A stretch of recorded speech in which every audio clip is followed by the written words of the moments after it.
Hey all, Jesse here. We're getting near the end of the year. I wanted to thank you for listening to Bullseye.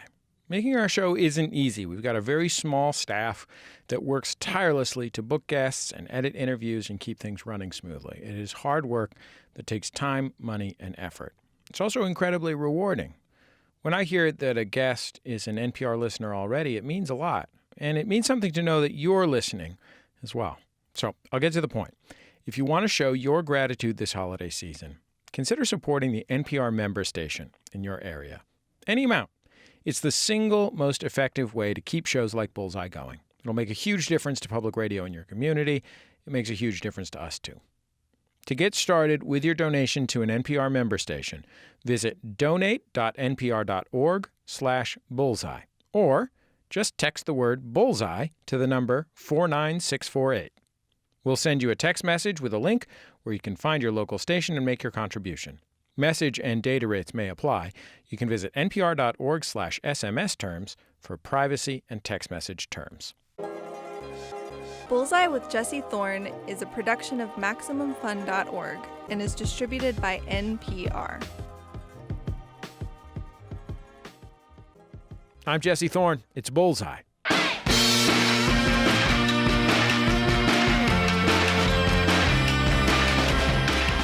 So there's a show called Steven Universe. It's on Cartoon Network. You might have heard of it. It's a very special show. It's about a boy named Steven. He's about 11 years old when the show starts. He lives in a seaside town with his dad. Pretty early on, Steven realizes that there's something about him that's special. He's half human, half gem. Gems, in the world of Steven Universe, are these beings from another planet that have superpowers. And most of them want to destroy Earth, but 3 of them want to save it. So together, Steven and the 3 gems fight to save the world. But the show is about more than a fight for Earth's future. It's about more than just Steven, too. It explores the town he's growing up in. It profiles the guy who makes pizza. It follows a child who is an onion. Very special show. The whole thing is created by Rebecca Sugar. Rebecca is a veteran animator who also worked on the acclaimed Cartoon Network show Adventure Time. Her work on both shows have earned her 6 Emmy Awards. Anyway, there has been a lot happening in Steven Universe world. This past September saw the release of the Steven Universe movie and an accompanying soundtrack. Many of the songs were written and composed by Rebecca. Cartoon Network also just kicked off a special epilogue series for the show. It's called Steven Universe Future. It's airing now. And by the way, one note, Rebecca identifies as a non-binary woman, and she uses both she, her, and they, them pronouns. She's very chill about it, whatever you prefer.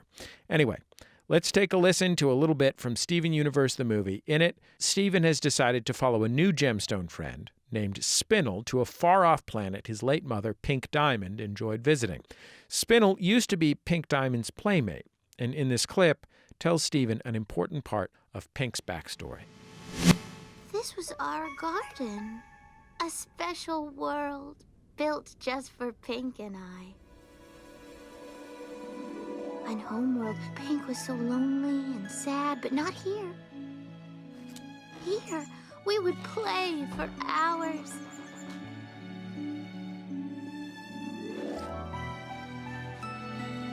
Every day was so much fun.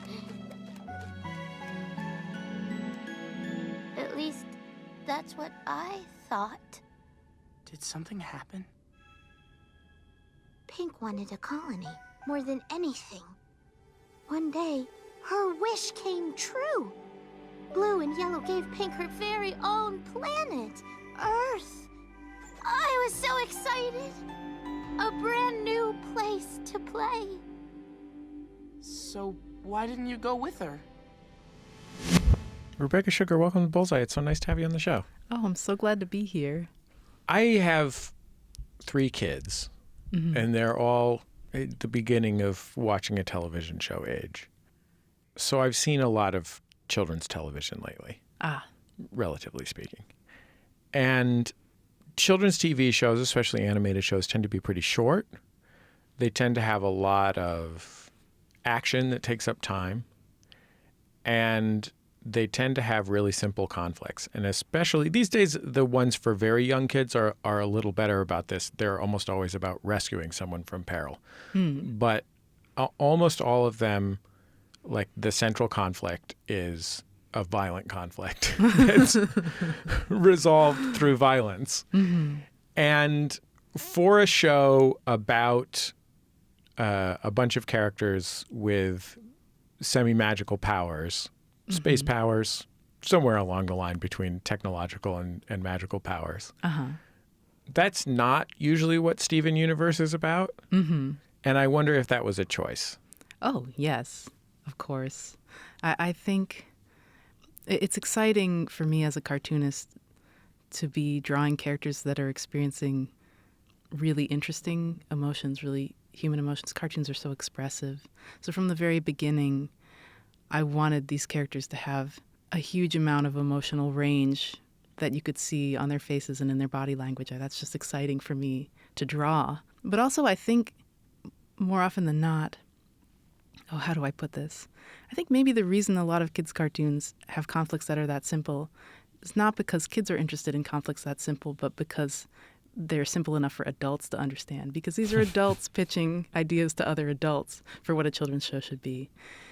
And a lot of the time I find it can be hard to pitch to an adult a complicated emotional idea. Much harder to pitch it to an adult than to explain it to a kid who I think is more personally connected to wondering how their friend is feeling than being in an out-and-out brawl with laser guns. That just happens not nearly as often, I think, in the life of a child. I guess it depends on how you're raising your kid and what context and that kind of thing. But yeah, how many lasers are around the house. Right. Yeah. What shows did you watch as a kid? Oh my God. Well, how young are you thinking? I don't know. What are the ones that for me, I have the most vivid memories of watching Pee-wee's Playhouse with my mom every Saturday morning. And I have other vivid memories of watching Batman and Tiny Toon Adventures after school. Those were the ones that I remember watching most vividly after school. I think when I was young, I was also very lucky. My dad is a really huge fan of animation, and so he had the whole collection of Looney Tunes on Laserdisc when I was young, and we would... Wait, on Laserdisc? Yeah, we would pore over them. And I would watch those with my dad, and I found those fascinating. And he also had Canadian NFB shorts, like independent animation that I would watch when I was young. He had a copy of... you ever see there's a version of Beauty and the Beast that switches from being animated to storyboards to rough animation? No. It's like this sort of behind-the-scenes cut of it. That was the only copy we had. So I never really got to think of animation as a magical thing that was real. Like, I always understood that it was drawings and that it was a job someone had, even when I was like 5, and I really wanted to do it. That's what I really remember, watching a lot of Looney Tunes. My grandparents had a tape of Betty Boop cartoons and Fleischer Superman. I was about to ask that. Like, did you ever watch those? I mean, look, I know you were in a Laserdisc home, but we're not all quite so fancy, Rebecca. But did you ever watch those cartoons that you bought on a VHS tape for $2.99 at the drugstore that were like out of copyright? You know, the Sunshine Makers, and then like 2 Woody Woodpeckers. Not so much as a child, but when I was an adult, I did. Ian Jones Cordy, who is I ran the show with for many years, but also is my significant other. He had this copy, this rip of one of those of the Snow Queen, the version from the 50s. That it's just the quality of it is pretty poor because it's this VHS rip, but the movie is so cool, and it was hugely influential to Miyazaki. One of the Fleischers is working on it. A lot of Steven is influenced by it too. There's some really good stuff floating around on those bootleg tapes. Did you watch the kind of kids' cartoons that are hyper gendered? Things with, pink princesses and guys in robot suits shooting each other? Well, I didn't like the stuff for girls, and I remember when I was young, understanding that was incorrect. I watched a show called SWAT Cats, which I knew I was not supposed to be watching when I was a kid, and I found at one point a little diary I had where I tearfully confessed that I'd been watching SWAT Cats. but I thought it was cool. I wanted to watch something with action in it. And that was a big goal when I was working on Steven. I didn't want anyone to feel alienated the way that I had. I wanted people to feel like they were supposed to be watching the show, and that the elements of it, when there were gendered elements of it, that it was always coming with a big asterisk that says, but it's for you, but this is for you. What does that mean? What's an example of that asterisk? Oh gosh. Well, there are many, many princess elements to Steven as a character. And even pink as his color, none of that is related in his mind to girl or female as a concept. He relates pink to power and now also to danger, but and he's gone through many things that are technically princess tropes that he can't quite figure out how he fits into. He's not necessarily against it. He doesn't have that association with it. What's an example of that? Are people caught up? This is going to be pretty spoilery. Yeah. So spoiler alert, gang. I think we're gonna have two categories of people listening to this: people who are definitely caught up. They've made their voices heard to me, and then people who are pretty chill about spoilers. Right. Thematically, a lot of the story in Steven is related to Sleeping Beauty.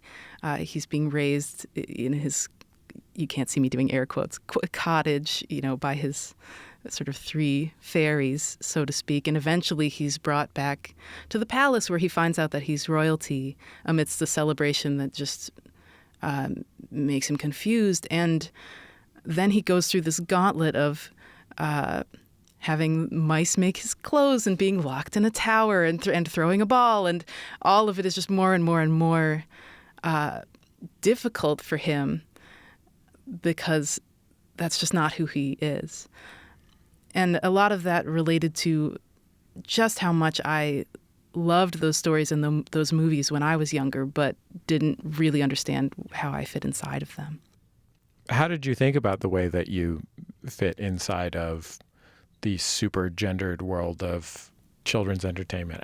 You're a non-binary woman. That's how I've heard you describe yourself. Is that right? Mm-hmm. So, like, what did it mean to you when you were a kid or even like a teenager? Was it just something's wrong about this? I would find it beautiful and distant. I would feel a sort of yearning, like, oh, what a lovely thought, what a lovely way to be for someone else. And I would find myself really interested in all the side characters with the weird designs. Like, I want to know what that maid is doing. I want to know what the cook is doing. Who is he in love with? The people running around and getting flustered that aren't in the center of the story. That's how I would feel. I wanted to, with Steven, also put more of a spotlight on those characters, the characters in Steven that are equivalent to that kind of royalty are not nearly as important as, the butler and the maid and the characters, the knight, the people who would be side characters are the main characters of my show. Do you remember a time early in your career when you got a big feeling from your childhood that you put into story? Yeah. I think the one that I keep returning to is that when I was a kid, I left a stuffed animal in the garden, and I didn't find it until I don't know how many months later. Maybe it was a year. You know how things feel like a year when maybe it was 2 weeks. I don't know. But it must have been a while, because when I found it again, it had been lying upside down, and the sun had faded its belly. It was a black rabbit, and now it had this light gray belly when I turned it over. And it was the first time I ever realized that things could change without me. And it wasn't that it was worse or better, it was just different, and I wasn't there to see that happen. And I never really forgot it. And I also felt bad that I had been so careless. I thought I cared so much about this toy, and I hadn't even realized that it was gone. And I wrote a song about it called Everything Stays for Adventure Time. And then as we were working on the movie, it slowly dawned on me that I was writing about it again, about this person leaving a toy in the garden. And something about that just really stuck with me. I think it was a turning point as a kid where I had my first existential crisis, but I think I also realized that I could make a mistake, a bad mistake I could leave something behind in that way. I think I realized, is there a point where you're a child where you realize that you're childish? That must click at some point. I don't know. It really must have rattled me because I keep talking about it in my stories. Do you feel like you have to do a lot of work to access those feelings that you had and those memories, or do you feel like they're particularly present in you? I don't know. I think more often than not, I tend to write about what I'm going through at the moment and then try to find some way to connect that with the past if I can. A lot of the show was an interesting process because it started out with me writing about my childhood with my brother Stephen, my younger brother, and I wanted it to be about this formative time when I was just becoming a teenager and he wasn't quite there yet. He was younger, and I was drawing, and I was becoming this role model, and I wanted to be a good role model. And Stephen and the Gems are all based off some aspect of that. But Stephen was with me on the show. He's our lead background designer. So as the show was becoming more and more difficult, and I was buckling a little under a lot of that pressure, he was there for me in real time. And the story ends up reflecting that a lot as the Gems start to unravel and Stephen steps up to be there for them. That was very much what was happening at that moment, not necessarily what had happened. Although that also happened when we were that age. There, being a teenager was a little tough on me, and he was this reliable source of positivity. And if I was ever having a bad day, he'd just throw on a video game that he knew I liked, and I could always count on him. And it just stayed true. The past, the present, the future. What kinds of things about teenagerdom were particularly difficult? Oh, gosh. Let's see. What a question. I think I had a bit of a rough time as a bi teenager because I knew right from the start, I knew what was going on, but when I would try to talk about it, people would shut me down pretty quick, and that became very confusing. I got a lot of bad advice that just kept living in me, really until my late 20s. Things like, well, mainly like, who cares? Mainly like the eye rolls, which I was like, I guess who cares? And at that point, I think I internalized, I would stop caring about my own feelings because I was just like, well, who cares? Like, I really absorbed that, which I think was people's way of saying, I don't mind, at the time. But it wasn't particularly helpful. And then people saying, well, you'll figure it out when you end up with someone, which made me pretty confused because I felt like I needed a relationship to tell me who I was. And I think I made decisions that I would have made better decisions if I had trusted myself. I learned, I think, from that to not trust myself because I thought that this made sense. And hearing from everyone around me that it didn't made me pretty unsure of my own ability to make sense of anything. More with Rebecca Sugar after a short break. Stay with us. Still to come, Rebecca will talk about how she deals with feedback from fans who don't always see things the same way she does. It's Bullseye from MaximumFun.org and NPR. Support for NPR and the following message come from Colette Travel. On their small group explorations tours, you'll go deeper into a destination with an average of 15 travelers. Stay in a Tuscan villa or embark on an African safari. Combined with Colette's industry-leading tour managers, authentic cuisine, and 102 years of guided travel expertise, you can trust that the perfect travel experience is here for you. Visit colette.com/NPR or call 855-212-2045. Who dropped the most memorable album or song in 2019? Was it Lil Nas X, Lizzo, Billie Eilish, or maybe someone you've never heard of? I'm Robin Hilton. Join NPR Music as we look back at the defining trends and artists of 2019. Listen on All Songs Considered with new episodes each week. Hey gang, it's Jesse with a quick reminder. We're in the middle of the holiday season, and it's a great time to donate to your local NPR member station. They're the reason you're listening to Bullseye, and we need their journalism now more than ever. Go to donate.npr.org/bullseye to give, and thanks.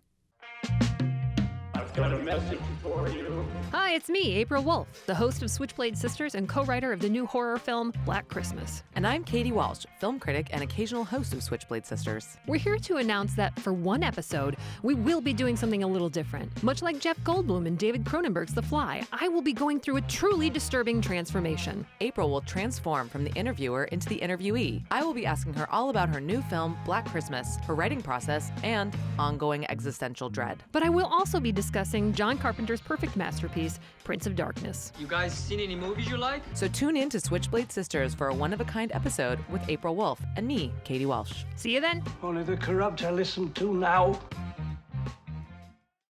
Welcome back to Bullseye. I'm Jesse Thorn. My guest, Rebecca Sugar, created the Cartoon Network series Steven Universe. The show has been turned into a feature film, which came out earlier this year, and the latest chapter in the Steven Universe series is called Steven Universe Future. It's airing now on Cartoon Network. I think it's pretty unusual that Steven Universe is a story that is about a boy whose, main role models and protectors and family members are all present as women. Mm-hmm. Basically, the gems are they're like a space people, aliens, mm-hmm. who wouldn't be female gendered on their home planet, but on Earth they present as women, and they're perceived as women. Yeah. And that those are not mothers. Mm-hmm. I think that feels really unusual and significant to me. There aren't that many stories about that kind of thing. Mm-hmm. And I hear, you're an older sister and had a relationship that was not maternal but was protective of your little brother. Mm-hmm. But did you think about anywhere else where that kind of story existed? No, I wanted it. I wanted that visual. And I think it says a lot that you never see just an image or an aspirational story about a young boy looking up to women. Even as someone who I was about to be running a television show. I mean, how do you navigate a world where no young boy has ever seen an image where the correct thing to do is to just listen to what a woman has said? I mean, that's when you see that 0 times. Not that it's 0 times, but it's rare. And what you get a lot of are boys hanging out with each other and influencing each other and looking up to men, which, I mean, there are so many men that I look up to. There's certainly nothing wrong with looking up to men. But I think it would do a lot of good to just put the idea out there that taking direction from a woman is a sign of strength, and taking direction from a non-binary person who people perceive as a woman is a sign of strength. I mean, that would be great.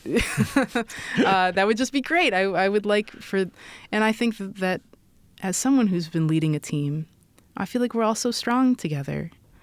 I don't see why that can't be something that's out in the world. I mean, I think that there's been a lot of progress in the time since I was a kid, in the last 30 years or so, in terms of having feminist messages in children's entertainment. But those feminist messages are almost always coming from women to girls. Mm. And it feels consequential to me to choose to have a show where the mentors of different kinds, right? Like these three characters who are the, fairy godmothers of Stephen are all like, they're all dopey in their own ways in addition to being heroes. Certainly. But like all of them are serving as an example to Stephen, who's definitely a boy. Mm-hmm. And I thought, in my own childhood as a boy, there was no example of that. Maybe there were some great moms. Right. But even those moms were like such a traditional and specific set of mom values, which are like great values. But, like everybody loves nurturing. But like was generally pretty much it. That's the thing. Yeah. Yeah. And gems are not inherently nurturing at all. That's actually really, really tough for them. I liked the thought of them having to discover that. I mean, Stephen is the one who is like that. And that was very much by design. I wanted to give all of the really incredible maternal traits to Stephen, his healing abilities and his ability to calm situations and bring people together and unite everyone, all of those things. Because those are wonderful, powerful things, but they don't have to be gendered necessarily. They don't have to be something only a mother can do. What are the special qualities of animation relative to regular filmed stuff or a book or even a comic that you wanted to take advantage of in making Steven Universe? Oh, well, animation, I think, for a long time, I would get frustrated with the fact that people think of animation as a genre instead of a medium. They think of animation and they think of princess movies and they think of animated television shows being a certain thing, and they think of shows that are targeted at boys and shows that are targeted at girls, and for good reason, because that's the reason that those are the way they are is because of a lot of things you were talking about earlier, because of marketing and because of demographics that are relate to advertising and how these things all came to be. And so as someone who also got a chance to grow up on independent films, and I thought even from when I was very young, animation doesn't have to be any of these things. It can be so many other things. It can be so many other types of art. But when I got closer to the opportunity to make an animated show for television, I flipped on it completely, and I got very excited about the way that people think of what television animation is supposed to be and what animated movies are supposed to be. And instead of trying to avoid all of this tropey language, I wanted to take it and scramble it and play with it. To make something for Cartoon Network, there are certain expectations for what a show on Cartoon Network is going to be, what it's going to mean, and who it's going to be for. And that became very exciting to me because I could say something not only about what I wanted to do, but about what people expect, what people take for granted, what people consider to be what you are supposed to see when you watch an animated television show. I wanted to shine a big light on that. Because your show represents things and people that are so infrequently represented on television, especially kids' television, it is like immensely important to a lot of people. And I wonder, I mean, I'm sure, or at least I hope that you're very proud of that, but I wonder how comfortably you wear that knowledge. Well, I mean, I respect fans. I respect being a fan of something so much. And I respect navigating being alive as a person who is queer and gender expansive. I respect that immensely and relate to it immensely. And So those two things together, it all makes absolute sense to me. I really try, I say this in terms of what I'm doing, but also the show is so much a reflection of the entirety of the staff, and we're all really writing about ourselves and our loved ones, and a lot of this is very true in our lives. And I have really felt determined to make sure that we are making the art we want to make, and that that's not being bent or altered to be what someone might consider more accessible, because what we have to say has not been said because that happens so often, or that it's just simply not been allowed to be possible at all. So I don't know if I'm proud. I'm very proud of what we've been able to accomplish on the show, and I'm very moved at how the show has been received. And also, it's been a big arc for me because as a bisexual person and a non-binary person, I was closeted up until really very recently, and it's because of the show and people reaching out to me saying, I relate to these characters, I understand what you're talking about, that I have found a community that I didn't have before. So when people tell me that the show has done that it helped them come out to their families or find people who understood them for the first time, I mean, I respect that so much because it's also true for me. And I understand how much that's meant because my life has changed so much by being able to speak about this openly and being able to understand that anyone might be interested, which for a very long time I just thought no one wants to hear about this. I had just absorbed that. And I'm just very moved. And when I meet people who talk about how it affected them specifically, I love to get to meet people one-on-one and hear about it because I understand. And I didn't really have the tools to talk about a lot of this until now. And in part until making a bunch of cartoon characters to explain how I felt, which is what I was always definitely going to do because that's the kind of art I like. I only like art if it's coming from an honest place. I just really didn't know that people would understand. And it's really life-changing. So, yes, I'm proud and I'm moved and I'm grateful. I'm just so grateful that people saw it, like they saw that in it, and they understood. Even at a time, we started this in 2012, when so many of these things we couldn't actually. It took so long to be able to say these things, and even before we could, people knew, and I was finding people who were already excited even about what we were able to do then. I mean, there's so much to say about it, but I understand the gravity that it has. It really has it for me too. And I'll always appreciate everyone to whom the show is meaningful.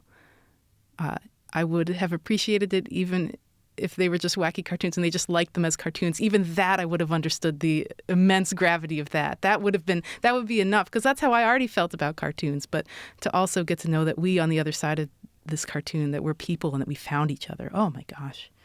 I never could have imagined that I would get to feel this way. When you're telling really personal stories, which you are on this show, you're telling your personal stories and your colleagues are telling theirs, and you're creating the show by weaving these really deep personal meanings together. You're also presenting it to people who are different from you, have different experiences, have different ways of thinking about things, have whatever, and they experience it differently. Mm-hmm. Is that hard for you, especially in the context of those people who experience it differently might still be, a lot of those people are the people who are being profoundly affected by the show.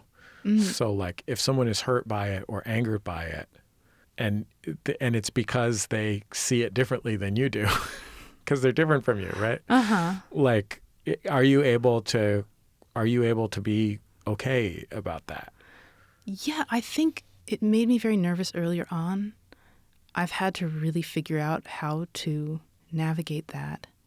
And I think at this point, I really think about it as if I am friends with the audience. I think of art as communication, as the cartoon as communication, like I'm speaking to someone across the table, and I'm trying to get them excited about what I'm excited about as genuinely as possible. I'm not going to try and say the thing I think they want to hear, because that's not a good conversation. I'm not going to only talk about myself, because that's also not a good conversation. I want the show to feel like a connection that I want to have with my audience.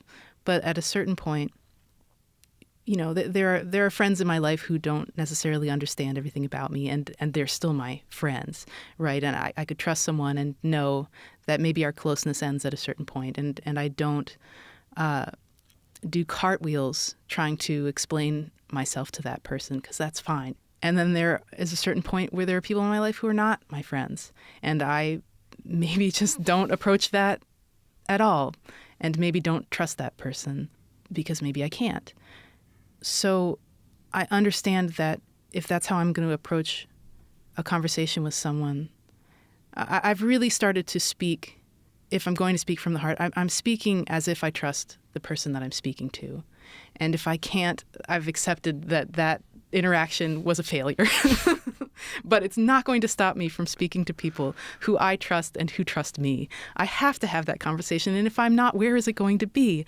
So I need to just accept that not everyone is having that same conversation with me. Not everyone is on the same page 100% of the time. And it can't stop me from having a meaningful discussion to be afraid of a person that I can't trust, because our audience is just so massive. Well, Rebecca, thank you so much for taking all this time to come on Bullseye. It was so nice to get to talk to you and get to know you. Oh, yeah. Thanks so much for having me. And thank you for your wonderful work as well. Oh, thanks.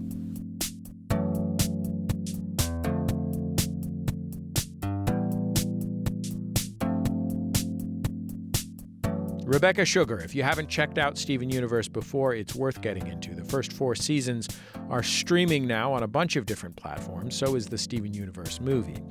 The Steven Universe the movie soundtrack is available to buy now in both a standard and deluxe version. The deluxe version has 8 bonus tracks.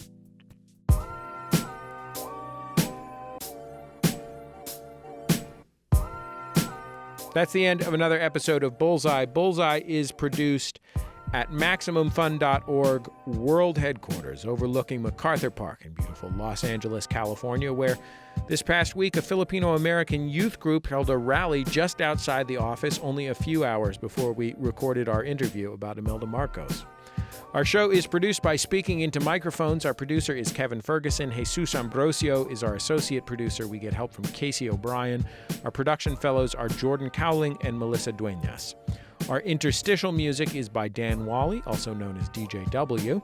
Our theme song is by the Go Team. Thanks to them and their label, Memphis Industries, for letting us use it. And one last thing, we've done a lot of interviews in our show's almost 2 decades. They're available on our website, MaximumFun.org, which recently got a refresh. It's looking very nice. We're also on Facebook, Twitter, and YouTube. Just search for Bullseye with Jesse Thorn. You can keep up with the show there. And I think that's about it. Just remember, all great radio hosts have a signature sign-off. Bullseye with Jesse Thorn is a production of MaximumFun.org and is distributed by NPR.